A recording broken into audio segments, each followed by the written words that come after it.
Magandang araw pong muli sa inyo mga boss at mga kapet lover at isang mapagpalang araw sa ating lahat. So ngayon mga boss at mga kapet lover, share ko lang po sa inyo yung alaga ko pong pusa na nalason kung paano ko po siya ginamot. So yun po mga boss at mga kapet lover, umpisahan ko na po. Ito po mga boss yung alaga kong pusa uli na nalason po siya. Ayan, hindi po siya makalakad mga boss. Kahapon pa po ito na hindi makalakad. So nanghihina na po siya. Nakita ko po siya dun sa labas kasi pag-alagala lang po itong pusa ko na to eh. Ayan o. So kasi po dito sa namin maraming pag-alagala mga alaga po dyan. Ayan. Yung nakaraang araw po mga pato po ang dyan namatay na nalason. Nakakain po siguro ng lason. Pitong pato po yung sabay-sabay na namatay ng isang gabi. Po una nalumpo hanggang sa namatay na po siya na nanghina. Ito po siya. Siguro nakain po ng mga pato at ng mga itik doon nung nakaraang araw. Nakakain din po siya. Siguro po may nagpakain na hindi po nila sinasadya. Siguro may lason. So ito po. Akala ko po mamamatay na po siya kahapon. So pinainom ko po siya kahapon agad ng egg yolk at saka uling po na hinalo sa tubig. Tsaka kalahati pong SMP 500. Yun po. Hindi pa rin po siya makatayo. Ayan.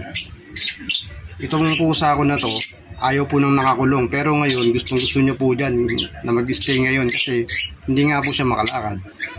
So ngayon po, papainumin ko po siya uli ng egg yolk. So pangalawang araw niya po ngayon. Egg yolk at saka uling at saka kalahati po uli na SMP 500. Ayan. Kahapon hindi po siya makaganyan. Talagang yung ulo niya po nakaganyan lang. Ayan, nakayuko na ganyan. Pero ngayon, medyo okay na po siya siguro. So, ngayon po umaga, kasi kahapon po yun, hindi pa rin po siya makatayo. Ayan, ganyan lang siya. Ayan, ganyan lang siya. Tapos, ito pa po yung yung sign na case na nalason. Ang tae niya po is kulay itim. Ayan na po. Kulay itim po yung tae niya. So yun po mga boss, mga kapet lover. Papainumin ko po uli siya ng egg yolk at saka uling. So pangalawang araw po na pagpainom ko sa kanya. Halo-halo ko na po rito yung yung uling at saka yung itlog. Dinikdik ko po ito dinikdik to. Pinino ko po siya ng pinong-pino. Siguro mga itong ganito. Pinino ko po yan. Kaya hindi ko na po siya nilagyan ng tubig kasi yung pinakatubig niya na po yung itlog. Ayan. Sinama ko na po yung puti. Pampalakas din po sa kanya yun. Saka ko po siya inahalo-halo. So hanggang ganyan lang po siya. Ayan. So ganito po mga boss. Para iwas po tayo sa kalmot, iwas sa kagat. Kasi kahit alaga po natin yan, may tendency po na mangangalmot yan at mga agat pag ayaw uminom. So wag po tayo magpa-kumpiyansa kasi kailangan po natin magpa-inject. So kailangan balutin po natin siya. Kahit manghihina po siya, may tendency po na mangalmot siya. Kahapon hindi po siya makapalag kahapon, pero ngayon pumapalag na po siya.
Ito na po siya mga boss.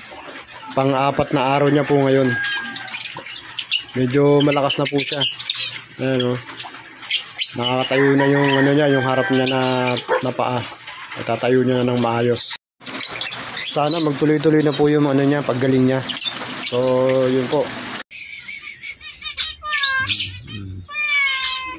Ano po. Pero yung huling paa niya po, medyo mahina pa. Yung paa niya po sa harap, malakas na po, mga boss, mga kapet lover. So, makakasurvive po siya sa laso. Ito na po siya mga boss. Pang-anim na araw niya po ngayon. So, titingnan ko po kung ano, medyo okay na. Ayan. Pakakainin ko po siya mga boss ng gatas at saka ano, gatas na may asukal. Tapos may konting dextrose powder. Ayan o. Medyo nakakalakad na siya. Ayan. 48 naman yung ano, yung pagtsatsaga ko mga boss. So, ayan, okay naman. Maganda naman yung resulta. Ayan. Ito po mga boss ang ano, kapakain ko sa kanya. Konting ano lang. Ayan o. Konting cat food. Tsaka konting gatas. Ayan, konting dextrose powder.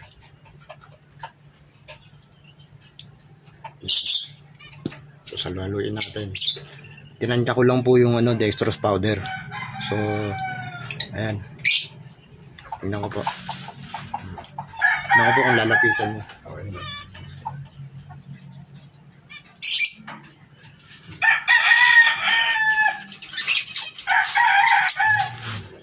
Yan po mga boss, ano, hindi sanay na makulong. Pero ngayon po, nag-i-stay po siya sa kulungan. Yung pagtatyaga ko po mga boss, medyo ano, sulit naman. So, yun po. Yan.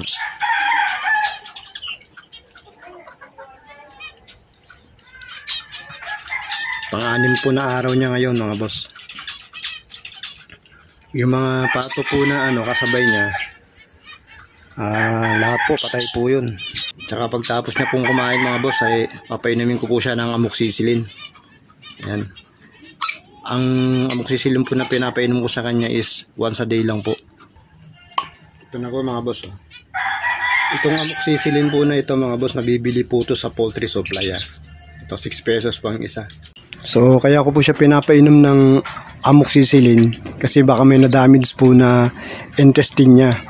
Hindi naman po siguro makakasira sa katawan niya kasi pang animals naman po itong amoxicillin na nabili ko . Tsaka once a day lang naman po yung pagbibigay ko sa kanya. So yan lang po, konting tubig lang.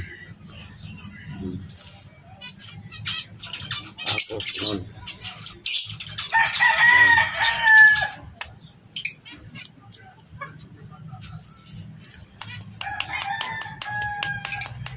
Para masilpusan ng gusto.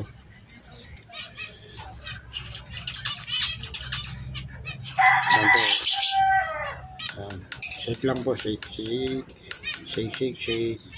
Hindi ko po sure kung mapapainom ko po siya ngayon kasi medyo malakas na po yung mga paa niya. Ayan o. Makakalmutin po tayo. Ayan o. Kahit alaga po natin yan, may tendency po na talaga na pag ayaw niya po, talagang maangalmot po siya. Hindi porke alaga po natin, hindi po tayo kakalmutin yan. Huwag po tayo magpa-kumpiyansa para hindi po tayo magkaroon ng problema na magpapa-inject po tayo. Papa-inject po tayo ng anti-rabies niyan. So, dati po dito ko siya pinapainom sa ganito. Pinainom ko po siya ng uling. So ngayon ito po ang amoxicillin. Kailangan po natin siyang balutan mga boss. Para ano, iwas ano, para iwas kalmot, iwas kagat. Yan po. Ang kakalmutin niya po itong basahan. So yun po mga boss.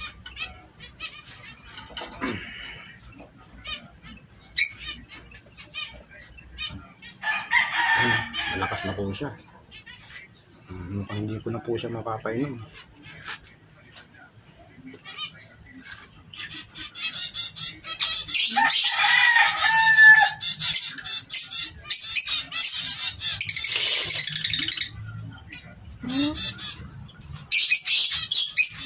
konti-konti lang. Ganun lang po, konti-konti lang.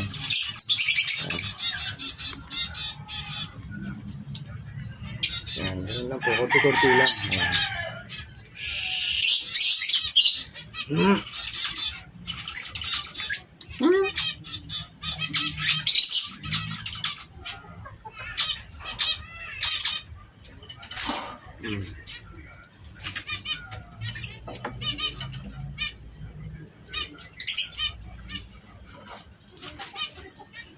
Konti na lang po. Ano, konti na lang. May natapon na konti.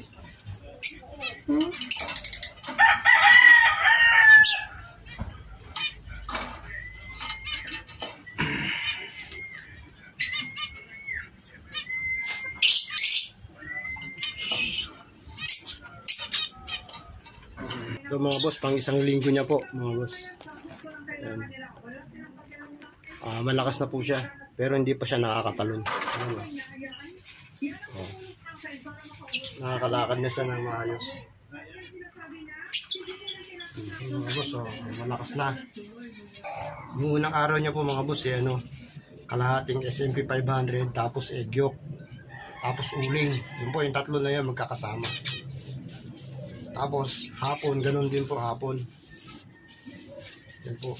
Tapos sumunod po na umaga, amoxicillin naman po, wala nang SMB 500. Amoxicillin naman, kasama po ng isang itlog. Yan po. Tapos hapon, ganun din po. Basta ang ubos po sa kanya, yun po yung naubos ko sa kanya. 3 itlog, 3 amoxicillin, uling, Yakult, isa. Yung Yakult po, kahapon ko na lang po pinainom at saka kaninang umaga. So yun po. Tapos SMP 500, wala na po yun. Tapos dextrose powder tuwing kakain po siya. So ito na po resulta. So yun po mga boss, hanggang sa muli. Mosam Nanong, maraming salamat po muli sa inyo. Gagala na po yan.